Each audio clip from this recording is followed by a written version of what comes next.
ನಮಸ್ಕಾರ ಎಲ್ಲರಿಗೂ. Welcome back to Divya's vlogs. ಎಲ್ಲರೂ ಹೇಗಿದ್ದೀರಾ? ಎಲ್ಲರೂ ಚೆನ್ನಾಗಿದ್ದೀರಾ ಅಂತ ಭಾವಿಸ್ತಾ ಇವತ್ತಿನ ವೀಡಿಯೋನ ಸ್ಟಾರ್ಟ್ ಮಾಡ್ತಾ ಇದ್ದೀನಿ. ಸ್ಟಾರ್ಟ್ ಮಾಡೋಕ್ಕಿಂತ ಮೊದಲು ಇನ್ನೂ ನನ್ನ ಚಾನಲ್ಗೆ ಯಾರು ಸಬ್ಸ್ಕ್ರೈಬ್ ಮಾಡಿಲ್ಲ, ಪ್ಲೀಸ್ ಸಬ್ಸ್ಕ್ರೈಬ್ ಮಾಡ್ಕೊಳ್ಳಿ ಅಂತ ಹೇಳ್ತಾ ಪಕ್ಕದಲ್ಲೇ ಇರುವ ಬೆಲ್ ಐಕಾನ್ನ ಕೂಡ ಕ್ಲಿಕ್ ಮಾಡಿ. ಇಲ್ಲಿ ನಾನಿವತ್ತು ನಿಮಗೆ ತೋರಿಸ್ತಿರೋ ರೆಸಿಪಿ ಬಂದುಬಿಟ್ಟು ತೊಗರಿ ಕಾಳು ಪಲ್ಯ.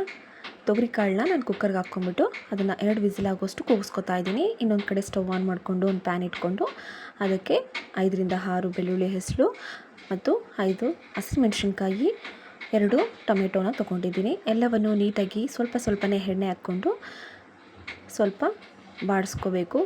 ತುಂಬ ಮೆತ್ತಗಾಗಬೇಕಾದ ಅವಸರ ಏನಿಲ್ಲ.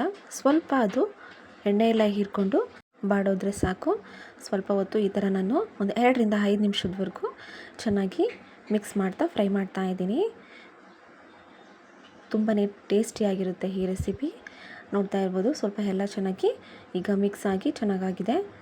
ಇದಕ್ಕೆ ನಾನು ಇಲ್ಲಿ ಸ್ವಲ್ಪ ಕೊತ್ತಂಬರಿ ಸೊಪ್ಪನ್ನ ಸೇರಿಸ್ಕೊಂಡು ಇದನ್ನು ಕೂಡ ಒಂದು 2 ನಿಮಿಷ ನಾನು ಚೆನ್ನಾಗಿ ಮಿಕ್ಸ್ ಮಾಡ್ತಾ ಇದ್ದೀನಿ. 2 ನಿಮಿಷ ಸಾಕು, ಜಾಸ್ತಿ ಬೇಕಾಗಿಲ್ಲ. ಇಲ್ಲಿ ಇದನ್ನು ನಾನು ಸ್ಟವ್ ಆಫ್ ಮಾಡ್ಕೊತಾ ಇದ್ದೀನಿ. ನಂತರ ಇದನ್ನು ಸ್ವಲ್ಪ ತಣ್ಣಗಾಗಕ್ಕೆ ಬಿಡೋಣ. ಈಗಲೇ ಇದು ಮಿಕ್ಸಿಗೆ ಹಾಕಬೇಕಾದ ಅವಸರ ಏನಿಲ್ಲ. ಸ್ವಲ್ಪ ತಣ್ಣಗಾದ್ಮೇಲೆ ಇಲ್ಲಿ ನಾನು ಮಿಕ್ಸಿ ಜಾರ್ಗೆ ಹಾಕ್ಕೊಂಡು ಇದನ್ನು ಪಕ್ಕಕ್ಕೆ ಎತ್ತಿಟ್ಕೊತಾ ಇದ್ದೀನಿ. ಇನ್ನೊಂದು ಕಡೆ ಸ್ಟವ್ ಆನ್ ಮಾಡಿಕೊಂಡು ಒಂದು ಕಡಾಯಿ ಇಟ್ಕೊಂಡು ಅದಕ್ಕೆ 5ರಿಂದ 6 ಟೇಬಲ್ ಸ್ಪೂನಷ್ಟು ಎಣ್ಣೆ ಹಾಕೋತಾ ಇದ್ದೀನಿ. ಎಣ್ಣೆ ಕಾದ ನಂತರ ಇಲ್ಲಿ ನಾನು ಸಾಸಿವೆ, ಜೀರಿಗೆ ಮತ್ತು ನಾರ್ಮಲ್ ಸೈಜಲ್ಲಿ ಕಟ್ ಮಾಡ್ಕೊಂಡು ಇಟ್ಕೊಂಡಿರೋ ಈರುಳ್ಳಿಯನ್ನು ಹಾಕ್ಕೊಂಡು ಇಲ್ಲಿ ಕರಿಬೇವನ್ನು ತೊಗೊಂಡಿದ್ದೀನಿ. ಅದನ್ನು ನೀವು ಪುಡಿ ಮಾಡ್ಕೊಂಡು ಹಾಕ್ಕೊಂಡ್ರೆ ತುಂಬಾ ಚೆನ್ನಾಗಿರುತ್ತೆ. ಕರಿಬೇವು ಒಣಗೋಗಿದ್ರೆ ಸ್ವಲ್ಪ ಸ್ಮ್ಯಾಶ್ ಮಾಡ್ಕೊಂಡು ಹಾಕ್ಕೊಳ್ಳಿ. ಎಲ್ಲವನ್ನು ಈಗ ನೀಟಾಗಿ ಮಿಕ್ಸ್ ಮಾಡ್ಕೊತಾ ಇದ್ದೀನಿ. ಈರುಳ್ಳಿ ಎಲ್ಲ ಸ್ವಲ್ಪ ಬಾಡೋಗಬೇಕು. ಸ್ವಲ್ಪ ಕೆಂಪಗಾಗೋವರೆಗೂ ನೀಟಾಗಿ ಮಿಕ್ಸ್ ಮಾಡಿಕೊಂಡ್ರೆ ಈಗ ನಂತರ ನಾವು ಮಿಕ್ಸಿ ಜಾರ್ಗೆ ಮಸಾಲ ಎಲ್ಲ ರುಬ್ಕೊಂಡಿದ್ದಾಯಿತು. ಈಗ ಮಸಾಲ ಎಲ್ಲ ಹಾಕ್ಕೊಂಡು ಸ್ವಲ್ಪ ನೀರು ಹಾಕ್ಕೊಂಡು ಚೆನ್ನಾಗಿ ಇದನ್ನೆಲ್ಲ ಮಿಕ್ಸ್ ಮಾಡ್ಕೋಬೇಕು. 2 ನಿಮಿಷ ಚೆನ್ನಾಗಿ ಮಿಕ್ಸ್ ಮಾಡಿಕೊಂಡ್ರೆ ಸಾಕು. ನಂತರ ಇದಕ್ಕೆ ರುಚಿಗೆ ತಕ್ಕಷ್ಟು ಉಪ್ಪು, ಚಿಟಿಕೆಯಷ್ಟು ಅರಿಶಿನ ಪುಡಿ ಎರಡನ್ನೂ ಹಾಕ್ಕೊಂಡು ಇದನ್ನು ಕೂಡ ನೀಟಾಗಿ ಮಿಕ್ಸ್ ಮಾಡ್ಕೊಳ್ಳಿ. ನಾನಿಲ್ಲಿ ಮಿಕ್ಸ್ ಮಾಡ್ಕೋತಾ ಇದ್ದೀನಿ. ನಂತರ ನನ್ನ ಮಗಳು ಎದ್ದೇ ಬಿಟ್ಲು. ಕೆಲಸ ಸ್ಟಾಪ್ ಆಗಿಬಿಡುತ್ತೆ, ಅದಕ್ಕೆ ಸ್ವಲ್ಪ ಲೋ ಫ್ಲೇಮಲ್ಲಿ ಇಟ್ಕೊಂಡು ಕೆಲಸ ಮಾಡೋಣ ಅಂಥೇಳಿ ಇವಳನ್ನ ಕರ್ಕೊಂಬಂದು ಎದ್ಸ್ಕೊಂಬಂದೆ. ಇಲ್ಲ ಅಂದರೆ ತುಂಬಾ ಗಲಾಟೆ ಮಾಡಿಬಿಡ್ತಾಳೆ. ಫಸ್ಟ್ ಇವಳನ್ನ ಸಮಾಧಾನ ಮಾಡಿ ಅವ್ರ ಅಣ್ಣ ಹತ್ರ ಬಿಟ್ಟೆ ನೋಡಿ. ಈಗ ಅವನು ಎಬ್ಬಿಸ್ತಾ ಇದ್ದಾಳೆ. ಆಟಾಡ್ಕೊಳಕ್ಕೆ ಇವಾಗ ಒಬ್ಬರು ಬೇಕು ಅಷ್ಟೆ. ಓಕೆ, ಅವ್ರ ಅಣ್ಣನೇ ಸಾಕು. ಈಗ ಸ್ವಲ್ಪ ಆಟಾಡ್ತಾಯಿದ್ರು. ಈಗ ಎಲ್ಲ ಚೆನ್ನಾಗಿ ಬೆಂದಿತ್ತು ನೋಡಿ. ತೊಗರಿ ಕಾಳೆಲ್ಲ ಚೆನ್ನಾಗಿ ಬೆಂದಿದೆ.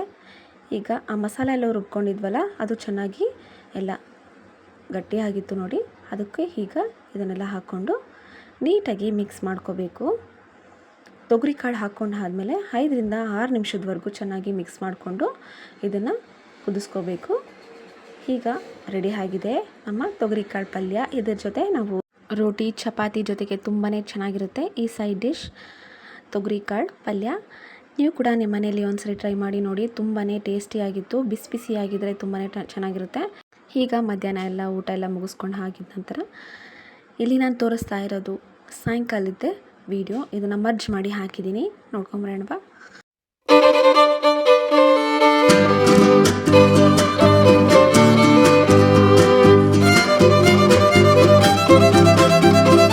ಸಾಯಂಕಾಲ ಟೀ, ಕಾಫಿ ಎಲ್ಲ ಕುಡ್ಕೊಂಡ ನಂತರ ಇಲ್ಲಿ ನಾನು ರಾತ್ರಿಗೆ ಏನು ಮಾಡೋದು ಅಂತ ಯೋಚನೆ ಮಾಡ್ತಾಯಿದ್ದೆ. ನಮ್ಮ ಯಜಮಾನರು ಸ್ವಲ್ಪ ಟೊಮೆಟೊ ರೈಸ್ ಆ ಥರ ಮಾಡಿಬಿಡು ಅಂತಂದಿದ ತಕ್ಷಣ ನಾನು ಈ ಥರ ಮಾಡ್ಕೊತಾ ಇದ್ದೀನಿ. ನಿಮಗೂ ತೋರಿಸ್ತಾ ಇದ್ದೀನಿ ಬನ್ನಿ. ಇಲ್ಲಿ ದೊಡ್ಡ ಜಾರ್ ತೊಗೊಂಡು ಅದಕ್ಕೆ 4 ಟೊಮೆಟೊ ತೊಗೊಂಡಿದ್ದೀನಿ. ಸ್ವಲ್ಪ ಕೊತ್ತಂಬರಿ ಸೊಪ್ಪನ್ನು ಹಾಕ್ಕೊಂಡು ತರಿಯಾಗಿ ರುಬ್ಕೊಳ್ಳಿ. ಪೇಸ್ಟ್ ಮಾಡ್ಕೊಳಕ್ಕೆ ಹೋಗ್ಬಿಡಿ. ತರಿಯಾಗಿ ರುಬ್ಕೊಂಡ್ರೆ ತುಂಬಾ ಟೇಸ್ಟಿಯಾಗಿರುತ್ತೆ. ಅದನ್ನು ಸೈಡ್ಗೆ ಎತ್ತಿಟ್ಕೊಂಡು ಈಗ ಸ್ಟವ್ ಆನ್ ಮಾಡಿಕೊಂಡು ಒಂದು ಕಡಾಯಿ ತೊಗೊಂಡಿದ್ದೀನಿ. ಅದಕ್ಕೆ ಈಗ 4 ಟೇಬಲ್ ಸ್ಪೂನಷ್ಟು ಆಯಿಲ್ ಹಾಕ್ಕೊಂಡು ಆಯಿಲ್ ಕಾದ ನಂತರ ಇಲ್ಲಿ 1 ಟೇಬಲ್ ಸ್ಪೂನ್ ಆಗೋಷ್ಟು ಜೀರಿಗೆ ಹಾಕ್ಕೊಂಡಿದ್ದೀನಿ. ನಂತರ 4 ಲವಂಗ, 1 ಏಲಕ್ಕಿ ಮತ್ತು ಸ್ವಲ್ಪ ಚಕ್ಕೆ ಹಾಕ್ಕೊಂಡು ನಾರ್ಮಲ್ ಸೈಜಲ್ಲಿ ಕಟ್ ಮಾಡ್ಕೊಂಡು ಇಟ್ಕೊಂಡಿರೋ ಈರುಳ್ಳಿನೂ ಕೂಡ ಹಾಕ್ಕೊಂಡು ಚೆನ್ನಾಗಿ ಇದನ್ನು ಮಿಕ್ಸ್ ಮಾಡ್ತಾ ಫ್ರೈ ಮಾಡ್ಕೋಬೇಕು. ಸ್ವಲ್ಪ ಇದಕ್ಕೆ ಉಪ್ಪು ಸೇರಿಸ್ಕೊಂಡ್ರೆ ಬೇಗನೆ ಸ್ವಲ್ಪ ಬೆಂದೋಗ್ಬಿಡುತ್ತೆ. ನಾನಿಲ್ಲಿ ರುಚಿಗೆ ಎಷ್ಟು ಬೇಕೋ ಅಷ್ಟನ್ನು ಉಪ್ಪನ್ನು ಹಾಕ್ಕೊಂಡಿದ್ದೀನಿ. ಈಗ ಎಲ್ಲವನ್ನು ನೀಟಾಗಿ ಫ್ರೈ ಮಾಡ್ತಾ ಈಗ ರುಚಿಗೆ ತಕ್ಕಷ್ಟು ಉಪ್ಪನ್ನು ಹಾಕ್ಕೊಂಡಿದ್ದಾಯಿತು. ಇಲ್ಲಿ 1 ಟೇಬಲ್ ಸ್ಪೂನ್ ಆಗೋಷ್ಟು ಅಲ್ಲ ಬೆಳ್ಳುಳ್ಳಿ ಪೇಸ್ಟ್ನ ಹಾಕ್ಕೊಂಡಿದ್ದೀನಿ. ಈ ಥರ ನಾನು ತರಿಯಾಗಿ ರುಬ್ಕೊಂಡಿದ್ದೆ. ಪುಟಾಣಿಯಲ್ಲಿ ಸ್ವಲ್ಪ ರುಬ್ಕೊಂಡಿರೋದು, ನಿಮಗೆ ಬೇಕಾದ್ರೆ ಪೇಸ್ಟ್ ಕೂಡ ಹಾಕ್ಕೊಳ್ಳಿ. ಇಲ್ಲಿ ನಾವು ಮಸಾಲೆ ರುಬ್ಕೊಂಡಿದ್ವಲ್ಲ, ಟೊಮೆಟೊ ಮತ್ತು ಕೊತ್ತಂಬರಿನ, ಅದು ಎರಡನ್ನೂ ಹಾಕ್ಕೋತಾ ಇದ್ದೀನಿ. ಈಗ ಪೇಸ್ಟ್ ಎಲ್ಲ ಹಾಕ್ಕೊಂಡಿದ್ದ ನಂತರ ಇದನ್ನು ಚೆನ್ನಾಗಿ ಮಿಕ್ಸ್ ಮಾಡ್ಕೋಬೇಕಾಗಿರುತ್ತೆ. ಈರುಳ್ಳಿ ಮತ್ತು ಟೊಮೆಟೊ ಎಲ್ಲ ಹಸಿನಾತ ಎಲ್ಲ ಹೋಗಿಬಿಡಬೇಕು, ಅಲ್ಲ ಬೆಳ್ಳುಳ್ಳಿ ಪೇಸ್ಟ್ ಕೂಡ.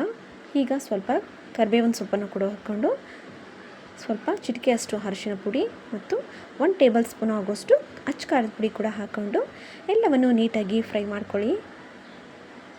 ಸ್ವಲ್ಪ ಹೊತ್ತು, ಒಂದು 5ರಿಂದ 10 ನಿಮಿಷದವರೆಗೂ ಚೆನ್ನಾಗಿ ಫ್ರೈ ಆಗಬೇಕು. ಎಲ್ಲ ಬೆಂದು ಹೋಗ್ಬೇಕು ನೋಡಿ, ಅಲ್ಲಿವರೆಗೂ ಚೆನ್ನಾಗಿ ಫ್ರೈ ಮಾಡ್ಕೊಳ್ಳಿ.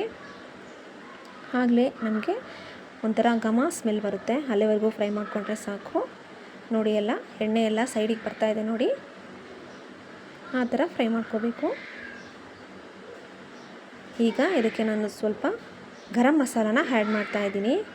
ಗರಂ ಮಸಾಲ ಬದಲು ನೀವು ಸಾಂಬಾರು ಪುಡಿ ಕೂಡ ಆ್ಯಡ್ ಮಾಡ್ಕೋಬೋದು, ಅದು ಕೂಡ ತುಂಬಾ ಟೇಸ್ಟ್ ಬರುತ್ತೆ.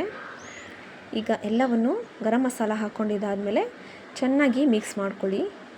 ಲೋ ಫ್ಲೇಮಲ್ಲಿ ಇಟ್ಕೊಂಡು ಇದನ್ನು 5ರಿಂದ 10 ನಿಮಿಷದವರೆಗೂ ಚೆನ್ನಾಗಿ ಫ್ರೈ ಮಾಡ್ಕೋಬೇಕಾಗಿರುತ್ತೆ. ಸ್ವಲ್ಪ ಹೊತ್ತು ಬಿಡ್ತಾಯಿದ್ದೀನಿ. ನೋಡಿ, ಸೈಡ್ಗೆಲ್ಲ ಎಣ್ಣೆ ಬಂದಿರೋದೆ ನೋಡಿ, ಆ ಥರ ಆಗಬೇಕು ಈ ಗೊಜ್ಜು. ಅಲ್ಲಿವರೆಗೂ ಚೆನ್ನಾಗಿ ಇದನ್ನು ಕುದಿಯೋಕ್ಕೆ ಬಿಟ್ಟಿದ ನಂತರ ಇಲ್ಲಿ ನಾನು ಕುಕ್ ಮಾಡ್ಕೊಂಡು ಇಟ್ಕೊಂಡಿರೋ ರೈಸ್ನ ಹಾಕ್ಕೊಂಡು ಎಲ್ಲವನ್ನು ನೀಟಾಗಿ ಮಿಕ್ಸ್ ಮಾಡ್ಕೊಂಡಿದ್ದ ನಂತರ ಸ್ವಲ್ಪ ಮೇಲೆ ಕೊತ್ತಂಬರಿ ಸೊಪ್ಪು ಮತ್ತು ನಿಂಬೆ ರಸನ ಹಿಂಡಿಬಿಟ್ರೆ ಟೇಸ್ಟಿಯಾಗಿರುವಂತಹ ಈ ಟೊಮೆಟೊ ರೈಸ್ ತುಂಬಾ ಟೇಸ್ಟಿಯಾಗಿರುತ್ತೆ. ನೀವು ಕೂಡ ನಿಮ್ಮ ಮನೆಯಲ್ಲಿ ಒಂದ್ಸರಿ ಟ್ರೈ ಮಾಡಿ ನೋಡಿ. ಇಷ್ಟ ಆದರೆ please like and share and subscribe ಮಾಡಿ ಮತ್ತು ಸಪೋರ್ಟ್ ಮಾಡಿ. Thank you.